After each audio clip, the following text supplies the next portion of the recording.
He oído la mayor parte de los expositores que han tenido en este seminario y yo concuerdo con todos ellos, pero difiero en algunos puntos aislados de lo que ellos consideran más valioso o más verdadero. Una ventaja que tiene el liberalismo es que una vez que estamos de acuerdo en los fines, podemos diferir en los medios. Y así es. Yo estoy acostumbrado a ser minoría. Entonces, si después en las preguntas me quieren refutar lo que quieran, serán bienvenidos. Segundo punto que quiero aclarar, yo estoy muy bien impresionado con ustedes, el grupo de jóvenes, porque yo entré en la universidad cuando tenía 18 años y no he salido de ella. Entonces yo me considero un joven más, por supuesto el más joven de todos, y naturalmente el más bello también, eso es obvio. Y por eso, pero estoy muy bien impresionado por aquellos que dicen que más sabe el diablo por viejo que por diablo, y yo soy ambas cosas. Y enseguida me doy cuenta de la valía de los jóvenes, porque toda la vida he estado con jóvenes de distintas edades, jóvenes desde los 18 hasta a los 75 años. El programa que yo dirijo de maestría mis alumnos se podrían ser los padres de ustedes, entonces, pero son jóvenes también. Bueno, todavía un tercer punto importante. Yo difiero de la visión de Carlos Alberto Montaner, que no está aquí para defenderse, pero somos muy amigos de muchos años, no hay problema. Porque él ve nuestra América, Iberoamérica, desde Europa. Y yo veo Iberoamérica desde Iberoamérica. Yo viví 14 años en Europa y muchos años en los Estados Unidos. Pero no es lo mismo ver las cosas desde fuera que desde dentro. Muchos periodistas, muchos escritores que vienen de Europa y de los Estados Unidos y diagnostican lo que tenemos de bueno o de malo, más de malo que de bueno, se equivocan. Y le voy a decir, esto lo he dicho también en esos países muchas veces, que yo creo que Iberoamérica tiene un futuro más brillante que el resto del mundo, a diferencia de la visión pesimista de algunos. ¿Por qué? Por dos razones fundamentales. Una, porque Iberoamérica tiene jóvenes, como ustedes. En Europa ya no hay jóvenes. La edad media europea está en los 43 años. Entonces, se les puede llamar joven como me llamo yo un joven a mí, pero no es lo mismo. Si no hay jóvenes, no hay futuro.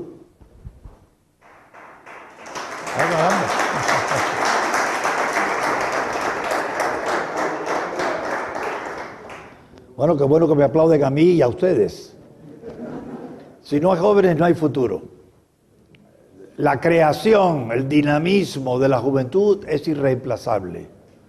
La juventud es inexperta. Los viejos son expertos. Pero la juventud es la que hace y los viejos solo contemplan. Entonces, América tiene jóvenes. Canadá, por ejemplo, está como Europa, un país avejentado. Los Estados Unidos serían un país viejo también, si no fuera por los inmigrantes iberoamericanos, que son los que le dan vitalidad y dinamismo a la economía americana. 40 millones de ellos. La única zona que combate con nosotros en cuanto a juventud es el mundo islámico. Pero ahí hay otro punto entonces que añadir además, que es una ventaja nuestra. Yo conozco buena parte del planeta. Y de muchas veces y por muchos años. Al fin y al cabo soy el más joven, 82 años. Y yo le puedo decir que mi impresión que está a debate con cualquiera, es que en Iberoamérica hay más jóvenes como ustedes, con las ideas claras como ustedes, que en Europa, en Estados Unidos o en el resto del mundo, y más sobre todo en el mundo islámico. Ese para mí es una garantía también. Entonces yo sí creo que Iberoamérica tiene el futuro más brillante de todo el planeta. China, Japón ya está moribundo, China va camino de Japón, no tiene jóvenes y menos ideas claras. La India tiene mucha juventud, pero no tiene ideas claras. Los musulmanes no las tienen. Y el resto del mundo no tiene jóvenes. Que quede eso grabado para el servicio secreto de Fidel Castro y de Hugo Chávez.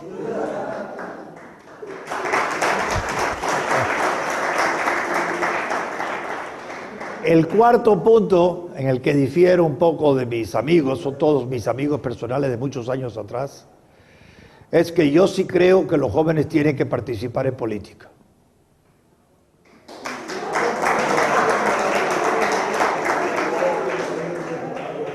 Los que sientan la vocación, porque participar en política es también, si lo vas a hacer de acuerdo a tus principios, es muy doloroso. El primer principio que un político no puede violar nunca, y todos lo violan todo el tiempo, es decir la verdad, no mentir. A los hombres se nos arrebata la libertad más por la mentira que por la fuerza. Y eso se lo puedo explicar si a alguno le interesa después. No lo voy a hacer ahora, porque si no, entonces no hablo de lo que quiero hablar. Con motivo de la crisis financiera internacional, se oyen voces que dicen que el mercado libre ha fracasado y que las ideas del Estado de Derecho, típicamente identificadas por nosotros como liberales, no funcionan. Por supuesto, ustedes nunca se guíen por las palabras, sino más bien por qué interpretan por esas palabras la gente cuando habla con ustedes, porque hay gente que se llama liberal y son los más antiliberal del mundo. Y hay gente que se llama socialista y son los más antisocialistas del mundo. Y hay gente que se llama conservadora y son los más anticonservadores del mundo. Y hay gente que se llama cristiana y son los más anticristianos del mundo. O sea, no se guíen por las palabras, cómo se identifica la gente. Porque la gente entiende bajo la misma palabra cosas muy diferentes. Inclusive puede ser que opuestas a lo que usted entiende por esa palabra. Entonces, cuando yo digo que hay quienes dicen que la libertad ha fracasado, que el mercado libre ha fracasado, que el Estado de Derecho, que son unos cuantos estados, unos 30 en total en el mundo, que existen, ha fracasado por la crisis financiera internacional. Esto así a grandes trazos. Más en concreto, si ustedes conocen algo de economía y de historia económica y de historia de las ideas, se dice que Hayek ha fracasado y que Keynes ha triunfado. Y así lo proclaman los socialistas del siglo XXI, que nos llaman a nosotros neoliberales. A mí no me importa que me llamen neoliberal. Yo me llamo neoliberal, aunque yo entiendo por neoliberal algo muy diferente de lo que entienden ellos por neoliberal, pero no me importan las definiciones. Las definiciones las hacen los demás. Yo quiero ser lo que digo que soy. Y me importa cómo el otro lo interprete, con qué esquema, con qué lema, con qué adjetivo. Bueno, entonces se dice el neoliberalismo o el liberalismo clásico o el Estado de Derecho según lo concibió Hayek, que está a la base de mucho de lo que se ha dicho aquí, no de todo. Aquí en esto yo difiero también con Enrique Gersi. Él dijo que el tercer volumen de la obra de Hayek, Derecho, Legislación y Libertad, que se llama El orden político de una sociedad libre, hay que tirarlo, y yo lo uso de texto. Pero son diferencias de énfasis o de acento.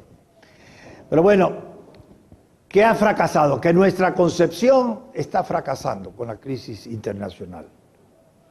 El capitalismo se ha resquebrajado igual que se resquebrajó el socialismo 20 años atrás, cuando cayó el muro de Berlín. Falso de toda falsedad.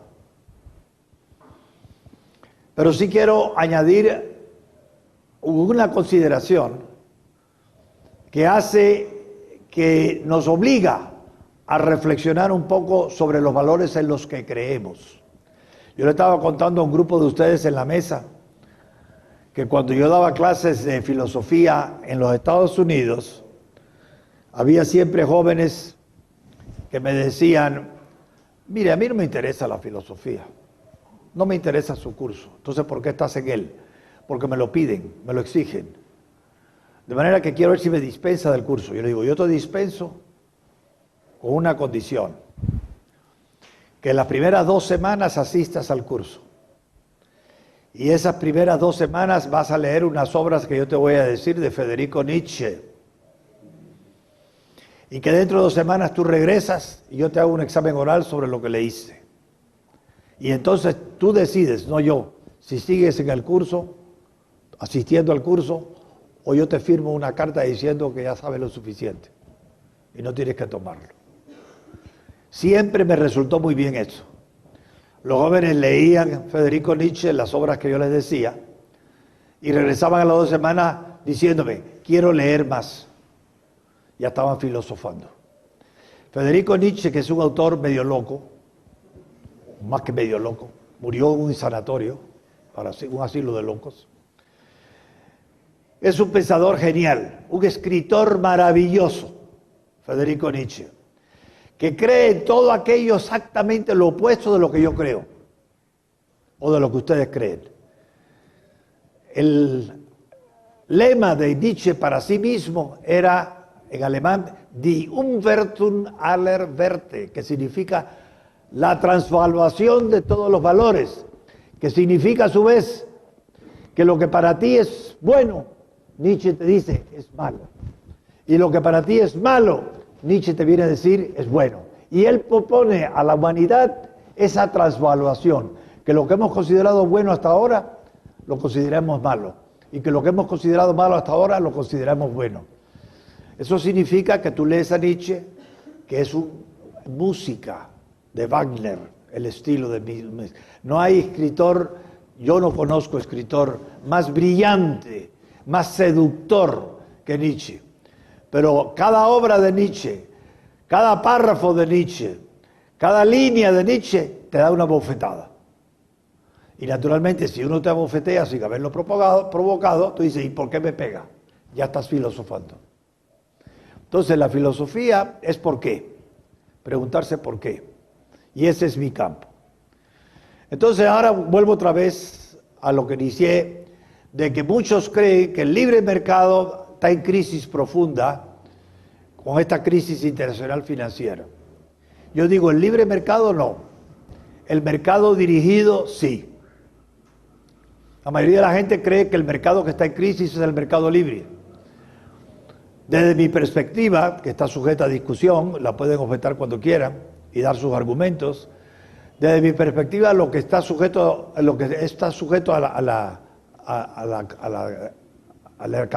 catástrofe es el mercado dirigido por el gobierno. Y eso es lo que quiero decir, y eso es lo que quiero explicar. Que no es el mercado el que está en crisis, sino la dirección del mercado por el gobierno lo que está en crisis. Y esta opinión mía es minoritaria. Si ustedes van a cualquier congreso de economía internacional, encontrarán que esta posición que yo digo la comparten 1 de cada 100. Entonces, no tiene por qué creerme, porque puede ser que yo esté equivocado. Pero esta es mi posición. ¿Por qué ha fracasado el mercado dirigido? Porque, empezando por los Estados Unidos, donde empezó la crisis, el gobierno de los Estados Unidos, en tiempos de Jimmy Carter, yo estaba en los Estados Unidos en esa época, y salí corriendo de los Estados Unidos cuando llegó Jimmy Carter al poder. Dijo, qué bueno. Bueno, me voy a postular. Dijo, en una sociedad democrática, y ahí empezaría por discutir si los Estados Unidos son una democracia o una república, que son dos cosas diferentes. Pero le dijo, en una sociedad democrática todo ciudadano debe tener propiedad privada de su vivienda. Qué cosa más linda. ¿Quién no puede querer eso? Entonces, como todo ciudadano tiene que tener derecho a tener una vivienda, pero no todo ciudadano tiene los fondos para comprar una vivienda o construirla, entonces que el Estado ayude. ¿Cómo va a ayudar el Estado? Bueno, vamos a crear dos fondos estatales, dos bancos estatales, con nombre de Mickey Mouse, como decía alguien recientemente, Freddie Mac, exactamente. Y esos bancos semiestatales van a canalizar fondos para lo que se llaman allá hipotecas subprime, o sea, hipotecas chatarra, o sea, hipotecas inseguras, que no hay seguridad de que el que recibe el préstamo lo devuelva al banco. Son riesgosas. Y entonces, por una decisión del gobierno de los Estados Unidos bajo Jimmy Carter, empezaron a darse esas hipotecas excesivamente arriesgadas a mucha gente para que tuvieran su propia casa. Eso provocó un boom de la construcción y eso aceleró la migración de muchos iberoamericanos a los Estados Unidos a trabajar en la industria de la construcción, que todavía están allá, ahora los están expulsando.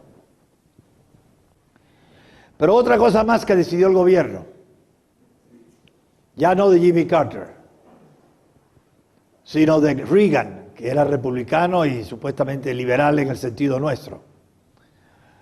Él dijo, hay que garantizar los depósitos de ahorro, de manera que si el banco quiebra, todo tu dinero que está en el banco se queda asegurado por el gobierno te devuelve ese dinero, por lo menos $25,000 tienes que tener. Y si tienes $25,000, por lo menos te quedas con $25,000 y no pierdes todo el dinero, aunque el banco quiebre. Eso es lo que hacía que mucha gente tuviera 5 cuentas de $25,000. Ya se aseguraba $250,000 por 5 cuentas, pero eso es lo de menos. Después viene el gobierno, bajo el gobierno de George Bush, que creo que está excesivamente criticado. Tiene cosas buenas George Bush también, que hoy día no se lo veo. Esto ya va camino de mitin político. El gobierno de George Bush, y entonces el jefe del Banco Central, la Reserva Federal de los Estados Unidos, dice, vamos a hacer otra cosa. Vamos a hacer fácil el dinero, para hacer fáciles los préstamos, para que con esos fáciles préstamos la gente fácilmente compre sus casas fáciles. Todo fácil. Y para eso, ¿qué vamos a hacer? Bajar las tasas de interés. Y la llegaron a bajar y bajar y bajar de un 9 a un 1%. La llamada tasa líder, que no voy a explicar de qué es porque no hace falta. Entonces circuló el dinero barato en los Estados Unidos. Entonces, con dinero barato, además asegurado por el gobierno, y sobre todo privilegiado si es para tu casa, todo el mundo se lanzó a comprar casas, aunque no pudieran pagarlas. Esos eran las llamadas hipotecas subprime, de alto riesgo, porque no había seguridad, pero como el gobierno aseguraba los ahorros y aseguraba los préstamos, pues viva la pepa, a gastarlo. Pero todo tiene su límite. Llegó un momento en que ese dinero ya no valía, o ya no había dinero para seguir regalando, como estaban haciendo. Y vino la crisis. Los que no podían pagar las hipotecas dejaron de pagarlas. Y el gobierno cubrió unas cuantas hipotecas, pero cuando eran muchas ya no las podía cubrir. Y entonces, como no las podía cubrir, los bancos ejecutaban las hipotecas y la gente se quedaba en la calle. Y como se quedaban en la calle porque no tenían la ayuda del gobierno, no tenían fondos para consumir. Y al no consumir, haber menos demanda, la oferta se restringía y eso crea desempleo. Todo eso es lógica de economía elemental, de microeconomía. No hay nada que explicar aquí. Pero todavía hay una cosa más. Dijeron los bancos, bueno, si tenemos que dar hipotecas muy baratas y a mucho riesgo, entonces ¿dónde está el negocio del banco? Nos quedamos sin negocio, porque ustedes saben que el negocio del banco es recibir los préstamos, o sea, las cajas de cuentas de ahorros de todos los que depositan en el banco, su cuenta de ahorro, y negociar esas cuentas de ahorro, los depósitos de estas cuentas de ahorros y prestarlos a empresarios que empiezan nuevas empresas o que mejoran o amplían las suyas. Entonces hay dos tasas de interés, una que se llama pasiva, que es la que el banco le paga a los ahorrantes, y otra que se llama activa, que es la que el banco le cobra a los empresarios. Y la diferencia entre la tasa de interés activa y pasiva es el negocio del banco. Pero si las tasas de interés están muy bajas, las que yo puedo cobrar a los empresarios, el negocio mío se adelgaza, tiene anorexia, muere si yo soy banquero. Entonces, ¿cómo puedo compensar el poco negocio que significa prestar dinero hoy en la economía en esa forma, bajo el gobierno americano? Bueno, a ver si hago volumen. Compenso los pocos frutos de la tasa de interés a cambio de gran número de tasas, de préstamos. Eso aceleró todavía más la irresponsabilidad en dar préstamos en los bancos a gente que no lo podía pagar. Hasta que la burbuja estalló y ahora la crisis es mundial. ¿Qué tiene que ver esto con el libre mercado, con el Estado de Derecho, con la economía planificada o dirigida, con los gobiernos, con la democracia, con lo que quieran? Todo y mucho. Pero desde un aspecto que se discute poco. Esto es lo que creo yo que puede ser más original para ustedes. La dimensión que no se discute hoy en la crisis financiera internacional es la dimensión ética, moral, que hay aquí envuelto. ¿Por qué? Porque no es ético asegurar con los contribuyentes los dineros privados de los demás. ¿Por qué tengo yo con mis impuestos que asegurar los préstamos buenos o malos de los demás? Ni nadie. ¿Por qué? ¿Qué transferencia de riqueza es esa de los que la generan con su trabajo a las que la van a disfrutar sin trabajar porque el gobierno se los facilita? Eso es inmoral. Eso no es ético. Pero segundo, ¿qué responsabilidad hay en aquel que acepta un préstamo blando, o sea, con una tasa de interés baja del banco, para hacerse su casa, sabiendo que lo más probable es que nunca puede pagar ese préstamo? Esa es otra irresponsabilidad, es una forma de robar inclusive. Entonces, ¿qué ha pasado? Éticamente, por demagogia, falló el gobierno. Éticamente, por el lucro, fallaron los bancos. Éticamente, por irresponsabilidad, fallaron los particulares. A la crisis de este problema internacional hay una dimensión, una raíz de la cual viene todo más, que es ética, moral. Porque la gente ya no es tan responsable como era, porque el gobierno le quita a la gente la responsabilidad sobre los riesgos que toma, sobre sus cuentas de ahorro, simplemente porque el gobierno, por razones políticas, quiere los votos de todos aquellos que de esa manera tienen un colchón debajo o en la cama, en el cual caer si la economía se cae, o si él pierde el salario, o si tiene una enfermedad catastrófica, o lo que sea. Tal vez esto todavía no está claro. Pero quiero añadir un poco más. Esta mentalidad de que el gobierno ayuda a la gente a obtener lo que la gente quiere, usando recursos que no son del gobierno porque el gobierno no genera un centavo. Todo lo que tiene el gobierno de los contribuyentes, absolutamente todo hasta el último centavo. Es dinero ajeno. Pues esa tendencia, yo diría, de los políticos que la han llevado a su cumbre en este momento irresponsablemente a Evo Morales, a Correa, a Chávez, a Castro, a Daniel Ortega y a otras cuantas joyas más que tenemos en la América Latina. Toda esa irresponsabilidad que fomenta el Estado se conoce muy lamentablemente como el estado de bienestar, el estado benefactor.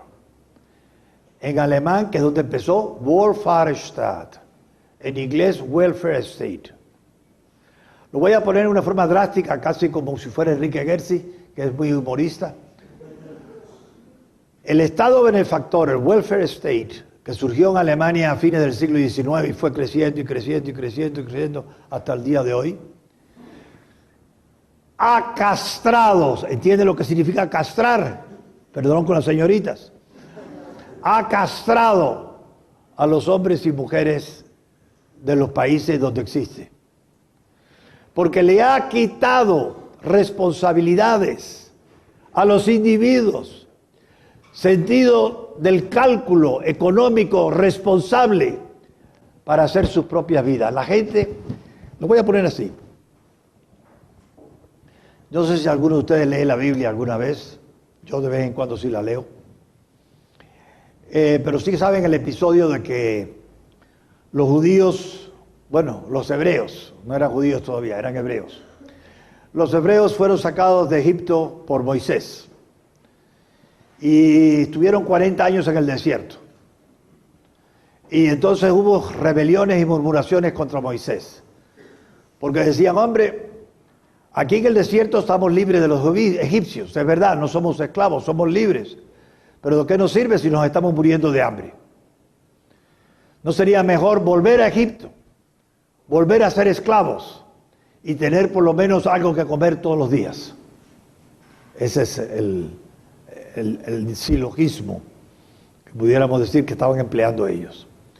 Egipto, premisa mayor, premisa menor hambre, premisa, conclusión, Egipto no soluciona el hambre a costa de la libertad.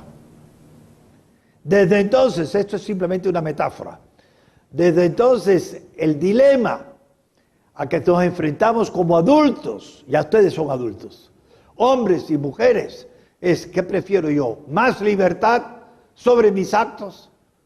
Y yo asumo la responsabilidad sobre las consecuencias de mis actos, o menos libertad, pero tener seguro el pan. Bueno, Aristóteles dijo que hay gente que nace naturalmente para esclavo. Pues la gente que nace naturalmente para esclavo es la que dice, prefiero la seguridad a la libertad. Son los sistemas llamados socialistas, o los que votan por esos sistemas. Pero hay otros hombres que nacen para ser libres. Yo creo que la gran mayoría, hombres y mujeres. Y dice, usted déjeme a mí libre, hacer lo que yo quiera, que yo me encargo de mi vida. Yo no dependo de nada, ni de nadie, sino de mi propio esfuerzo, de mi propio trabajo, de mi propio estudio, de mi propia honradez, responsabilidad, etcétera, creatividad. Ese es el dilema en el fondo. Es verdad que nadie puede ser totalmente autárquico, nadie puede decir yo no necesito absolutamente de nadie, eso es falso, todos necesitamos de todos. Pero no de un Estado benefactor, de un Estado papá, de un Estado mamá, que nos dice cuándo construir la casa, cuándo no construir la casa, dónde trabajar, dónde no trabajar, a qué horas comer y qué no comer, que son los sistemas socialistas. Y los sistemas socialdemócratas, un poco socialismo suavizado, que se llaman welfare state. La elección, el dilema que ustedes en el siglo XXI tienen es igual que el dilema que tuvimos nosotros en el siglo XX y nuestros padres y abuelos en el siglo XIX y en el siglo XVIII y hasta los egipcios y los hebreos del desierto de Sinaí. ¿Qué queremos principalmente? la libertad para ser dueños de nosotros mismos y forjarnos nuestro destino con nuestro esfuerzo, o la seguridad de alguien que vela por nosotros, nos alimenta, nos viste, nos da trabajo, nos da techo, pero nos quita la libertad para poder decidir lo que nosotros queremos, cuando nosotros lo queremos y como nosotros lo queremos. Eso es lo que está disfrazado en todo esto que estoy diciendo yo. Es una cosa muy simple. Entonces el gobierno americano quiso asegurar vivienda propia a todos. Pero no solamente vivienda propia a todos, empleo, pleno empleo a todos. Pero no solo pleno empleo a todos, salud a todos. Pero no solo salud a todos, educación a todos. Todo lo hace el Estado. Esas eran responsabilidades del individuo hasta que empezó el Estado benefactor. Ahora el Estado se tomó esas responsabilidades para sí, le cayó la boca al individuo que quería ser libre, y como la mayoría ciega, que no piensa, que piensa al corto plazo en todo caso, quería sobre todo seguridad, se dieron todos los ensayos colectivistas y socialistas del siglo XX y se están empezando a dar en nuestra Iberoamérica los ensayos socialistas y colectivistas del siglo XXI. En el fondo, la decisión de qué camino van a seguir nuestras sociedades está con cada uno de nosotros. Y por eso les dije que conviene que se metan en política. Porque si nosotros votamos en favor de la libertad y con menos ayuda y protección del Estado, nos crearemos un mundo mucho mejor nosotros mismos que el que puede crearnos para nosotros el Estado. Hay muchas razones y algunas de ellas están enumeradas en el texto que yo les dejé sobre la ética del lucro, que no lo voy a tocar, porque quiero aclarar este punto. Para mí lo importante es que la crisis internacional de hoy, que es mundial, que algunos creen que es casi tan seria como los años 30 y puede ser que lo llegue a ser, es que el Estado benefactor, el Estado dirigista, el Estado que decide por los ciudadanos cuánta habitación, cuánta comida, cuánta educación, cuánta salud, cuánta carretera, y no lo decidimos nosotros, sino ellos para nosotros, es el que está en quiebra. Eso me hace a mí liberal, en el sentido genuino del término. Aquí quiero aclarar también otra cosa, porque eso se ha dicho, por lo que yo vi en las discusiones. ¿En qué se diferencia un liberal de un socialista, de un nazista, de un fascista, de un anarquista, de un lo que quieras? De todos los istas que ha habido y haber, monarquista y aristocratista, lo que quieras. En que los demás son ideologías que creen saber cuál es la mejor organización social y política del Estado y si es necesario la imponen a la fuerza. El liberal no sabe cuál es la mejor organización social y política para cada sociedad. El liberal lo que propone es que dejen a la gente libre y que la gente libre encontrará para su sociedad qué es lo mejor, pero libres. Un Estado que crece mucho y que decide por los habitantes nunca puede ser liberal. Porque la libertad liberal consiste en ¿qué es el liberalismo? Lo que la gente hace cuando los dejan libres. ¿Qué es liberalismo? Tú quieres estudiar en Inglaterra, que te dejen ir a estudiar a Inglaterra. Tú quieres ahorrar y no gastar, que tú ahorres con lo que quieras. Que tú quieras invertir, pues invierte. O no quieres invertir, que quieres cambiar de trabajo o no quieres cambiar de trabajo. Que quieres cambiar de lugar o no quieres cambiar de lugar, que lo hagan. Y veremos qué sale espontáneamente de ahí. Las grandes instituciones que nos hacen a nosotros progresar, que nos hacen progresar, que nos hacen felices,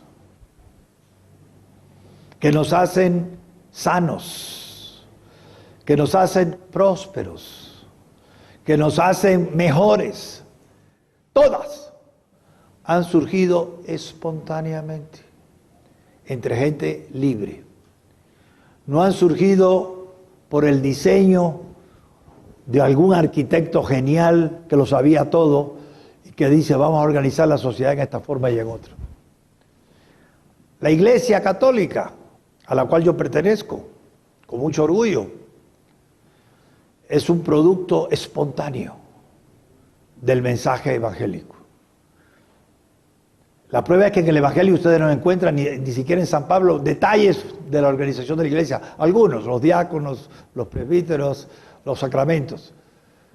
Pero la organización de la Iglesia Católica en el siglo II es muy diferente de la organización de la Iglesia Católica en el siglo XIV. Y en el siglo XIV es muy diferente de la del XX, porque es una organización espontánea. Si tú dejas a los fieles libres para organizarse, lo sabrán hacer. Y con mucha más eficacia que cualquiera que dirija, no estoy hablando del Papa, que cualquiera que dirija la organización de la iglesia en el mundo entero. Quien dice la iglesia, dice la familia. La institución más importante para la vida humana, y eso se lo puedo mostrar de mil maneras, es la familia. Miren, cuando yo estaba en Europa, me interesé mucho por los emigrados húngaros que salieron huyendo de Hungría cuando la revolución de 1956. Aquellos húngaros que salieron en familia prosperaron rápidamente. Los que salieron solos, sin contactos, tardaron muchísimos años en recuperarse o nunca se recuperaron. Lo mismo ha pasado con los cubanos en los Estados Unidos, la inmigración más exitosa de la historia de los Estados Unidos, la de los cubanos. Los cubanos que iban solos tenían dificultades enormes para avanzar, pero si tenían el apoyo emocional de la familia, se abrían camino, eran tenaces y llegaban a la cúspide, al triunfo. Un ejemplo de eso podría ser un tal Roberto Goizueta, que llegó a los Estados Unidos escapando de Cuba con $5 al bolsillo. Murió 40 años después en los Estados Unidos y dejó una donación a la Emory University de Atlanta de $800 millones, porque estaba libre. Cuba era el país más desarrollado de la América Latina en 1958 y ahora es un cementerio, es una ruina, porque ya no son libres. No hay nada más creativo que la libertad. Entonces, si dejan libre al hombre, habrá familias florecientes. Si el Estado se mete en la vida familiar, esa vida de familia va a decaer. Si el hombre es libre religiosamente, habrá iglesias florecientes. Si no es libre, acabarán por morir. Quien dice de estas instituciones, yo puedo decir, como profesor de historia económica, que lo mismo es espontáneo el dinero, el crédito, la moneda, los bancos, los seguros, las bolsas, las tarjetas de crédito, todas han surgido espontáneamente entre hombres libres. No las ha surgido en la Unión Soviética, ni en la Cuba de Castro, ni en la China de Mao, en el occidente que por lo menos tiene más libertad que ellos. Entonces, ¿qué es el liberalismo? Debería decir un liberal a mi juicio. Lo que sucede espontáneamente cuando dejan a la gente libre. Lo que necesitamos en América más que nunca, y hay mucha gente que tiene esa idea muy clara, es que nos liberen de los gobiernos, de los estados, entremetidos en la familia, en los bancos, en las escuelas, en los hospitales, en las publicaciones, en la televisión, en todas partes. El Estado omnipresente. Esa es la receta clásica para el atraso, la pobreza, la discriminación y la violencia. ¿Y por qué? Algunos me dicen, ¿cómo tú vas a dejar libre gente que es irresponsable, que nunca ha tenido responsabilidad? Efectivamente, le voy a dar un ejemplo político que se ha discutido aquí en Guatemala. Yo he sido de los que siempre he defendido en Guatemala que se debe dar más dinero del presupuesto nacional a las municipalidades, a los gobiernos locales, que al gobierno central. Hoy día, en la ley constitucional de Guatemala, un 10% del presupuesto va a las municipalidades y el 90% al gobierno central. Yo digo, puede ser al revés. Un 90% de las municipalidades y un 10% al gobierno central. Me dice, pero ¿cómo le vas a dar dinero a esa gente ignorante que nunca ha tenido dinero en su mano, que son irresponsables, van a ser corruptos, van a desperdiciar el dinero en obras que no tienen sentido, etc. ¿Cómo les va a confiar a ellos tanto dinero? Bueno, yo siempre suelo decir, bueno, ¿acaso el gobierno central ha sido honrado? ¿O ha sabido administrar los fondos que tiene? Que yo sepa, no. Y no solamente en Guatemala. El país donde quizás se administra mejor los fondos públicos hoy son Chile y Uruguay. Y aún ahí hay muchos fallos, en Chile y en Uruguay. Y en todo el resto de América, el despilfarro es gigantesco, pero no solo en América, en Alemania, en Japón, en Suiza, en Estados Unidos. Dígame un país desarrollado y les diré hasta qué punto llega en ese país el despilfarro, la corrupción, etcétera, gubernamental. Finlandia pasa por ser el país más transparente del mundo, más libre del mundo y mejor administrado del mundo. Pues aún en Finlandia, en manos del Estado, del poder coactivo del Estado, hay horrores y errores. Entonces, ¿de qué queremos liberarnos nosotros? Del peso excesivo del Estado. ¿Y cómo se justifica ese peso excesivo del Estado que la gente dice sí, que el Estado sea grande? Porque dice que es el Estado que te va a dar comida, es el Estado que te va a dar salud, es el Estado que te va a dar techo, es el Estado que te va a dar escuela, es el Estado que te lo va a dar todo. Y tú te dejas comprar y renuncias a hacer tu propia vida. O como decía Armando Amado, un poeta mexicano, cada uno es el arquitecto de su propio destino, si lo dejan, si lo deja el Estado. Lo que tenemos que formar es hombres y mujeres jóvenes, así como ustedes, que se sientan que tienen que responder ante Dios de sus intenciones y ante los hombres de las consecuencias de sus actos todos. Y en la medida que tenemos sentido de la responsabilidad, porque no hay un papaíto que nos está protegiendo contra nuestros propios errores y nuestras propias equivocaciones y nuestras propias debilidades, en esa medida seremos mejores personas, mejores ciudadanos y viviremos en una sociedad muchísimo mejor. Entonces, cuando yo decía, pásenle a los alcaldes ignorantes, semianalfabetas, muchas veces corruptos, el dinero que está en el gobierno central. ¿Estás loco? No. Porque el gobierno local es el que está más sujeto a la supervisión de sus votantes. Y esos votantes verán enseguida cuando el alcalde construye la calle, pavimenta una calle frente a su casa y no frente a los demás. O cuando el alcalde favorece a su hermana de concejal en el ayuntamiento y no a otros. Y tienen que inmediatamente cerca al alcalde y a la siguiente elección lo tiran. En cambio, ¿qué puede hacer un ciudadano en una aldea cualquiera con respecto al presidente de la República? O a un diputado en el Congreso, o a un magistrado de la Corte que sea malo. No pasa nada. Él es desconocido, es impotente. Entonces, hay mucha más fiscalización de la labor pública a nivel local que a nivel central. Pasemos el dinero a nivel local. Que la gente en cada municipio administre el dinero que ellos generaron y que se traducen en impuestos, que ellos lo administren, lo generaron, y no el Estado, no otros. Eso es lo que nos falta. Si alguien me dijera, ¿qué cree usted que es la virtud más importante que hay que enseñar en todas partes del mundo? Pero bueno, estamos hablando de Iberoamérica, no de la América Latina, de Iberoamérica. Nosotros no somos jamaiquinos que hablamos inglés, ni haitianos que hablan francés. Nosotros hablamos portugués o español. Pues entonces nos entendemos así, iberoamericanos. Pues, ¿qué es lo que habría que enseñar por encima de todo y no se enseña en las escuelas? Responsabilidad. Que el que la haga, la pague. Aun el niño chiquito. Nosotros toleramos, dejamos impunes los errores de los demás porque nos da pena. Porque somos muy compasivos. Yo le digo a las madres, ustedes con el amor que le tienen a sus hijos, no hay amor más grande que el de una madre para un hijo, no lo hay. No hay amor más puro, más noble que el de la madre, no lo hay. Pues ustedes tan buena gente, con tan buenas intenciones, corrompen a sus hijos, sobre todo a los varones. Porque el pobre hijito, no lo castiguen, estaba copiando en clase, empujó a la niña de al lado y se rompió un diente porque lo tiró a la calle. Ay, pobrecito, no lo vuelvas a hacer, ¿eh? No me hagas eso. No, señor.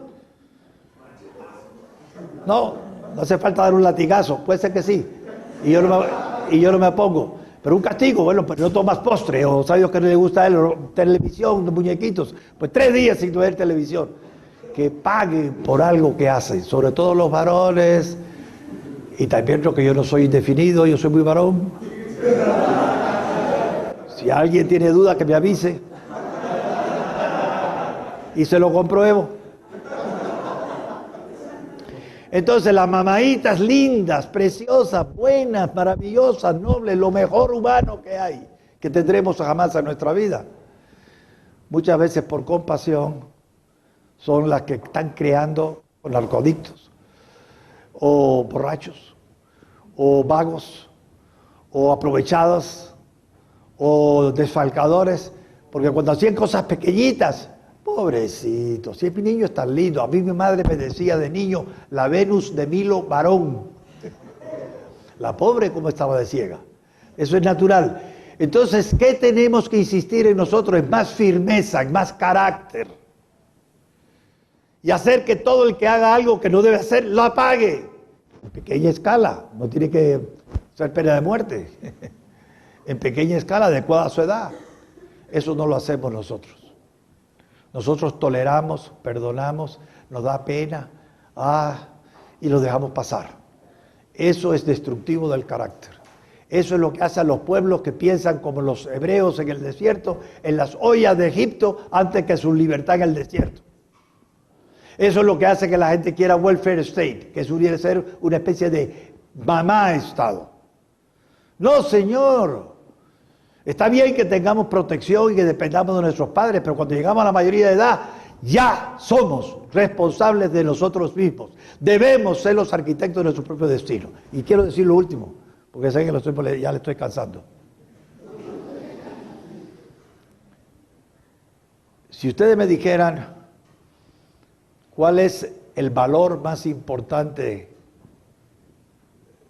alrededor del cual se debe organizar la educación, pública o privada, me da igual, cualquier educación,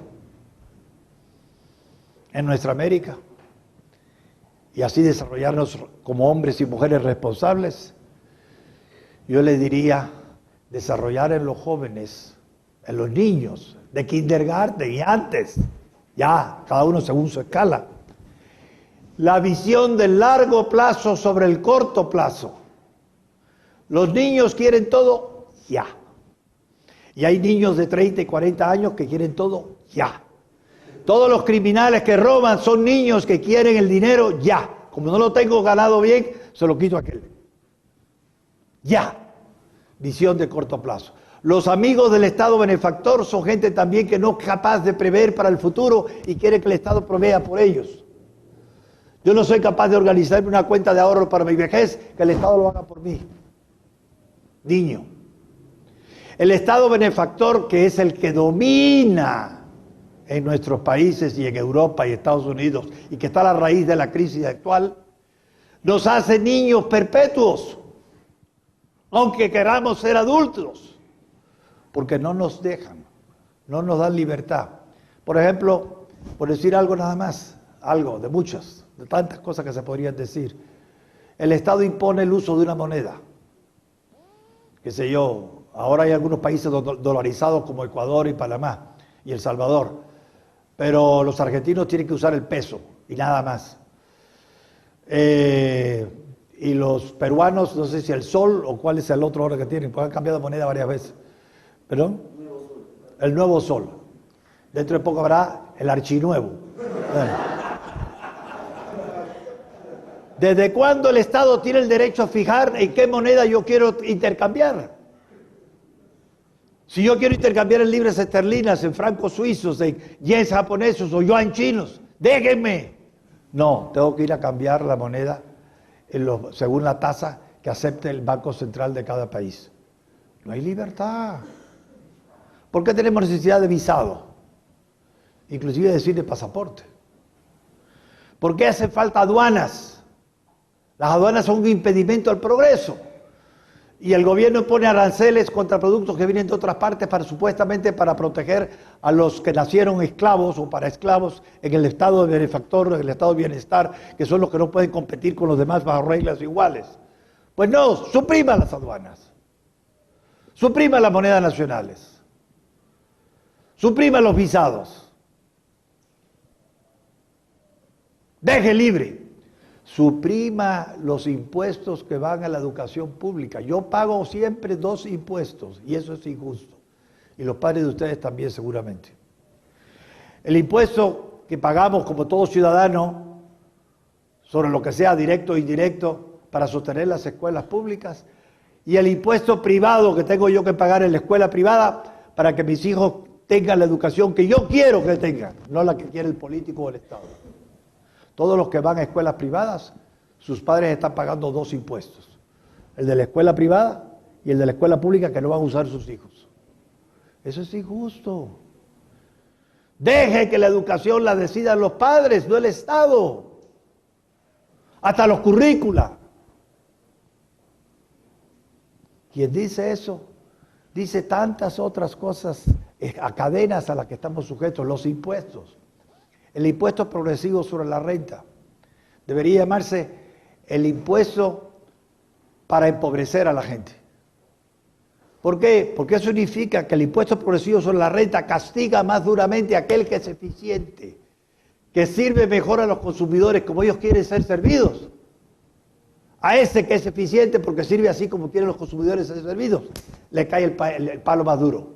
Y el que es ineficiente, protección, por favor, para seguir en vida. Eso es un drenaje de riqueza, es un premio a los equivocados. Lo voy a poner de otra manera. El sistema benefactor, o el Estado supuestamente benefactor, que no es benefactor, es destructor, pero que para los que nacen para esclavos le parece una maravilla. El Estado benefactor es un Estado que transfiere riqueza de los que trabajan a los que no trabajan, de los eficientes a los ineficientes, de los honrados a los corruptos. Es un sistema de reglas de juego públicas perversas, empezando por las constituciones nuestras. Una vez me invitaron de la Facultad de Derecho de la Universidad de San Salvador de Bahía, en Brasil, que les comentara su recién estrenada Constitución de 1988. Entonces yo fui, me leí la Constitución, llegué allá y estaban todos los profesores de Derecho de todas las universidades federales de Brasil allí. Y dije, ay Dios mío, aquí va a haber un mártir y voy a ser yo.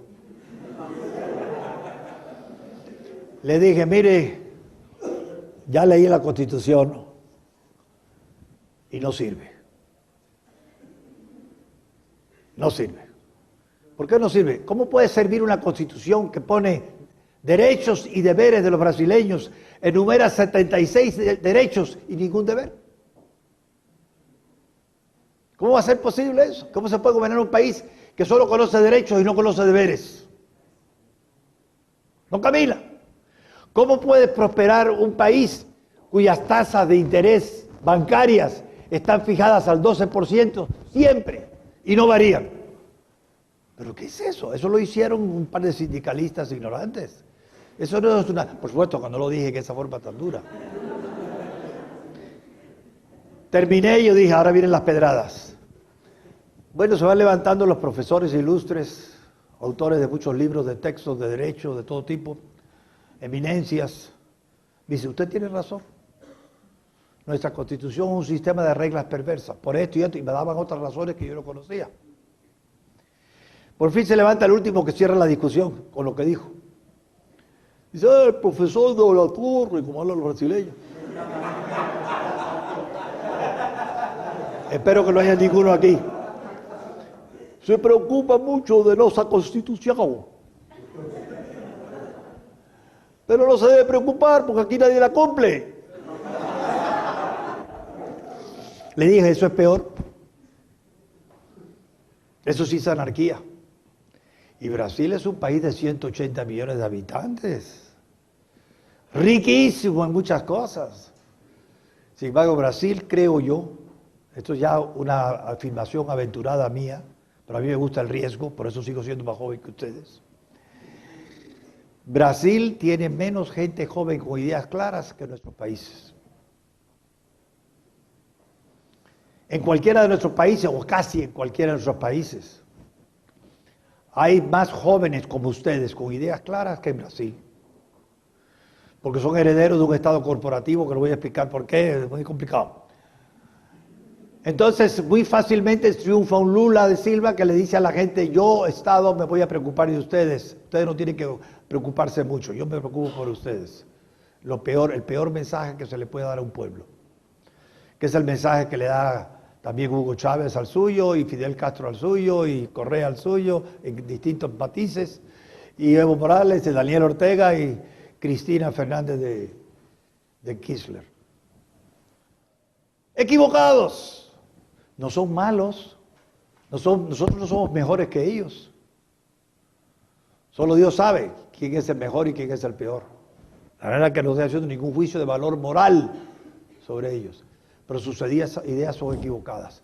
Y esas ideas equivocadas, en el fondo, y si me dan tiempo, pero ya no lo tengo para explicarlo, lo explico. En el fondo, son ideas equivocadas porque no tienen claras las ideas morales o éticas que deben guiar su conducta. La ética es la asignatura más importante que se debe dar en la universidad y nadie la da. Hay algún que otra universidad, hay un curso de tal y cual, pero poca cosa. Y nuestros políticos no tienen. ¿Cuándo se discute en las campañas políticas puntos de ética? Tal vez ustedes lo han oído, yo no. Lo que dicen es fulano es un ladrón, pero eso no es una cuestión de ética. ¿Y tú no lo eres también? Es más, les voy a decir algo que les va a sorprender, después me pueden tirar las paredes, las piedras, pero ahora no. Una vez, en una reunión así, pero no de jóvenes, sino ya gente mayor, aquí en Guatemala, me invitaron a entrevistar o a discutir o a hacer un foro con los candidatos presidenciales de los distintos partidos. A uno peor que el otro, todo igual. Y sin embargo, les dije una cosa que hubo una resonancia ahí tremenda como un volcán.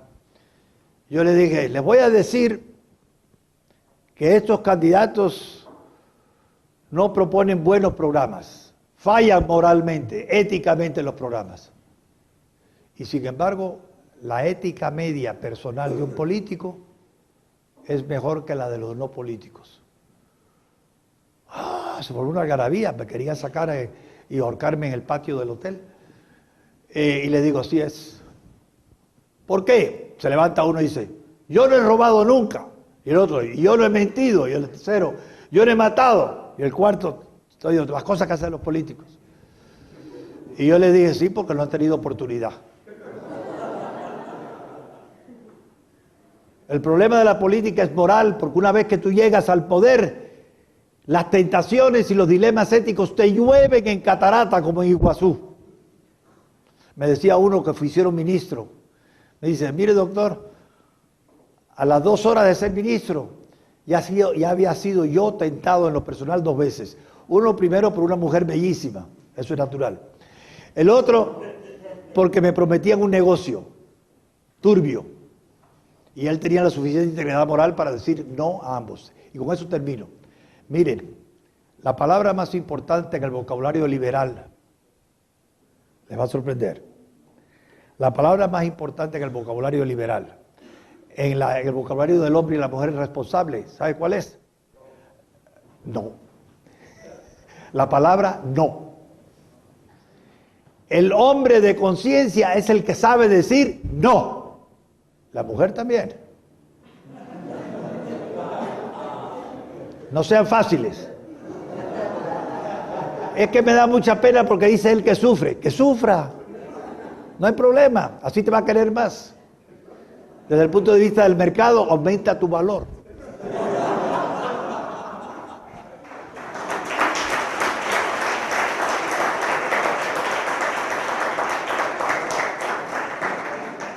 Entonces, no sé si mi punto está claro, pero ser liberal no es pretender construir un mundo para los demás, es dejar a todo el mundo libre y que entre todos decidamos qué instituciones vale la pena conservar y cuáles no, porque lo decidimos nosotros, jamás otro por nosotros, jamás el Estado. Punto.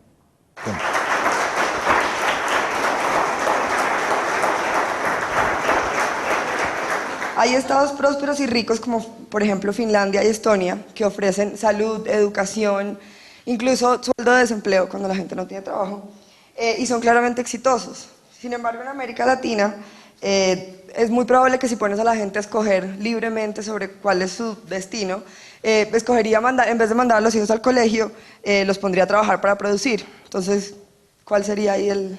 La realidad de hoy se debe a las reglas del juego de ayer. Entonces, para responder sobre todo a lo que parece que les preocupa más y con razón, si no hay educación pública, muchos padres prefieren que sus hijos trabajen y produzcan. Y entonces no los mandan a la escuela. Si la sociedad hubiera sido libre, no habría padres que insistirían en que sus hijos trabajen en lugar de ir a la escuela. ¿Qué es lo que hace que un hombre que no haya tenido escuela, analfabeta, digamos, y la madre también, mande a los hijos a las escuelas? Si él cree que yendo a la escuela va a ganar más, van a estar mejor. Pero ¿qué es lo que pasa? Aquí en Guatemala, por ejemplo, muchos padres de familia son obligados a mandar a sus hijos a la escuela para que no trabajen en la casa. Pero salen de la escuela y no encuentran un trabajo para el cual estén preparados. Y entonces ellos dicen, si hubieran trabajado, como yo decía, en mi casa o en mi negocio o en la tierra, no estarían pasando penas. Pero porque fueron a la escuela, que no les enseñó nada útil para ganar más, entonces por eso estamos mal. Y es mejor entonces que no vayan a la escuela. Ese argumento se usa o se ha usado en Austria, en Italia, en Rusia, en Francia y en nuestra América. Pero están hablando del punto de vista de una sociedad que no es totalmente libre. En una sociedad totalmente libre no sucede eso. Y les voy a dar un ejemplo. El mejor que yo conozco.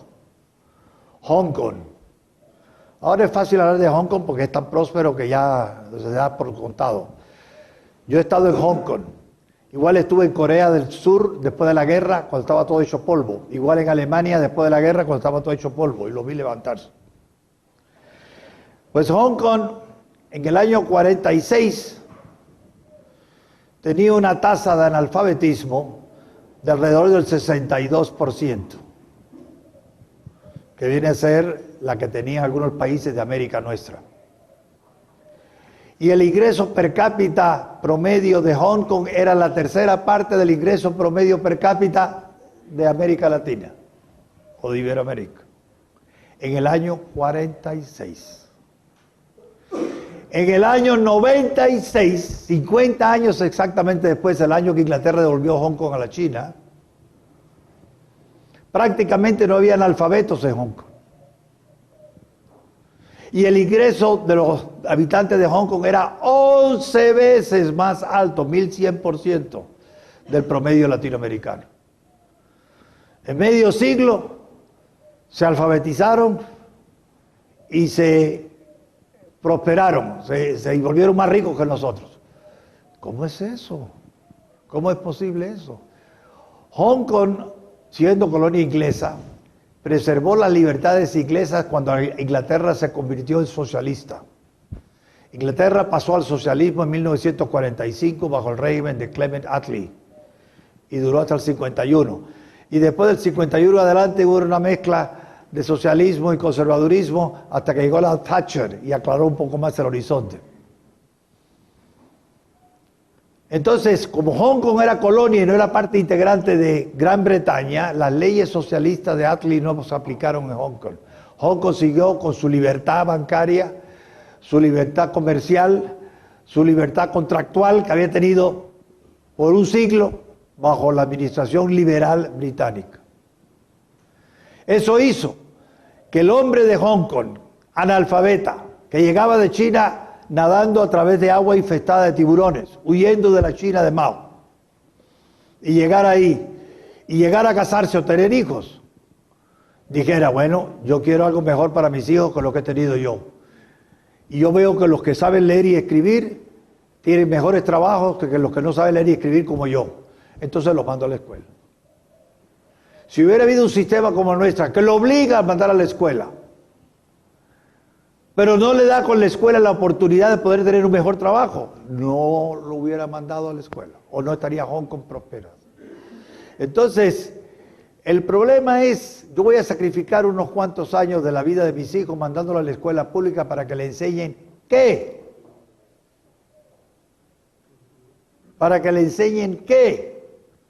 Pero si es un mercado libre, por ejemplo, competencia entre escuelas, a ver quién enseña mejor, que es el mercado libre de la educación, entonces yo sí puedo ver a través de la escuela privada que el niño aprende algo que le permite tener una vida mejor que si no hubiera ido a la escuela. O sea, muchas veces los niños van a la escuela y pierden el tiempo. Muchas veces los jóvenes como ustedes van a la universidad y pierden el tiempo, y lo que es peor que perder el tiempo, pierden el sentido común.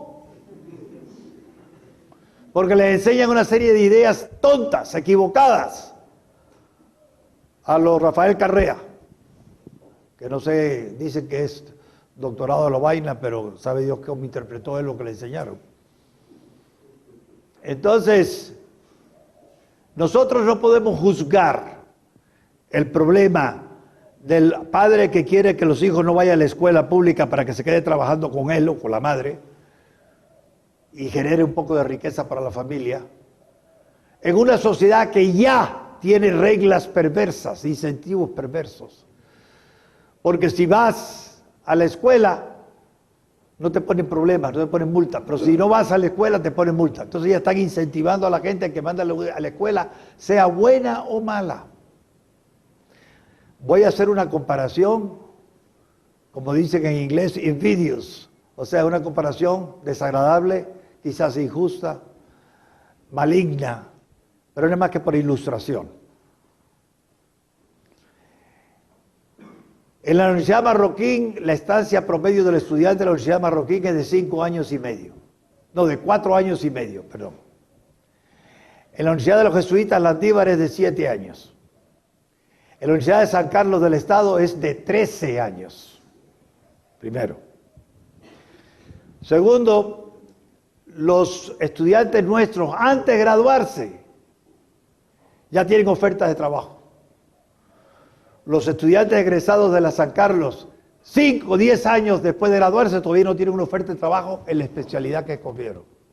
Y tú ves médicos taxistas, egresados de la San Carlos.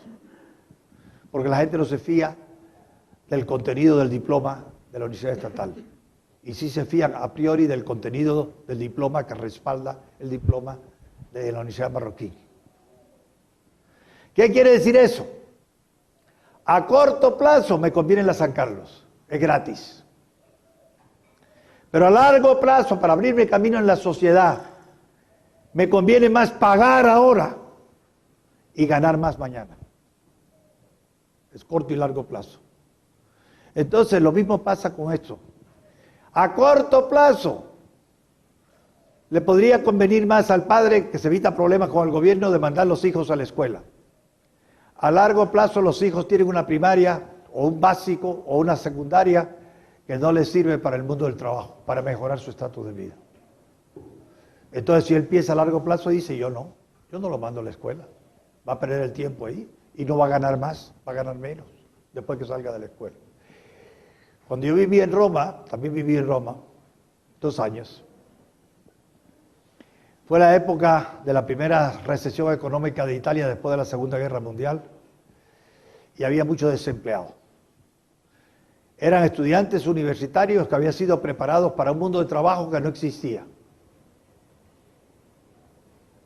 Y el mundo de trabajo que requería otras habilidades de las que le habían dado las universidades del Estado italianos, no querían a esos estudiantes. De ahí salieron los que se llaman brigatisti rossi, los guerrilleros italianos. Estudiantes universitarios frustrados que le dijeron, nos prometieron que si íbamos a la universidad, por cada año de universidad ganaríamos más al futuro. Y resulta que ganamos menos o no tenemos trabajo. Entonces se rebelaban contra el sistema y se volvieron guerrilleros rojos, socialistas, que asesinaron, secuestraron, etcétera, como nuestros hermanos de por aquí.